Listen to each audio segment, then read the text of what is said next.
রাত তখন 2টো। সারা তার ঘরের মধ্যে একা বসে মোবাইল চালাচ্ছিল। বাইরে ঠান্ডা বাতাস বইছিল আর জানালার পর্দা নড়ে উঠছিল। হঠাৎ করে লাইট একটু মিটমিট করে নিভে গেল, কিন্তু সারা সেদিকে খেয়াল করল না। সে তখন একটা হরর ভিডিও দেখছিল আর নিজের সঙ্গে নিজেই বলতে লাগল, এই শক্ত শুধু গল্প, আসলে ভূতপ্রেত বলে কিছু নেই। ঠিক সেই সময় ঘরে একটা অদ্ভুত ঠান্ডা অনুভব হলো। পিছন দিক থেকে কারো হালকা পায়ের আওয়াজ শোনা গেল। সারা ভয় পেয়ে পিছনে ঘুরে তাকালো, কিন্তু সেখানে কেউ ছিল না।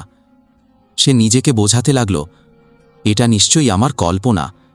সে বিছানায় শুতে যাচ্ছিল, ঠিক সেই সময় তার ফোনে নিজে থেকেই একটা ভয়ঙ্কর মুখ ভেসে উঠল। সারা আতঙ্কে ফোনটা ফেলে দেওয়ার উপক্রম করছিল। এমন সময় ঘরের মধ্যে একটা ধীর কিন্তু ভারী গলা গুঞ্জন তুলল, তুই সত্যি জানতে চাস? না। সারার বুক জোরে জোরে কাঁপছিল।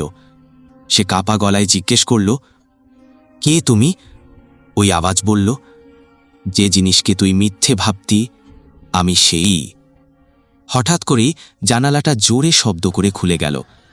পর্দাগুলো বাতাসে ওড়ার সময় যেন একটা ছায়ার রূপ নিল। সারার সামনে দাঁড়িয়েছিল এক লম্বা কালো ছায়া, যার চোখ দুটো লাল হয়ে জ্বলছিল আর তাকিয়েছিল সোজা সারার দিকে। তারপর পুরো ঘরটা খুঁটখুঁটে অন্ধকারে ঢেকে গেল। বাইরে ভেসে এলো শুধু সারার আতঙ্কে ভরা চিৎকার।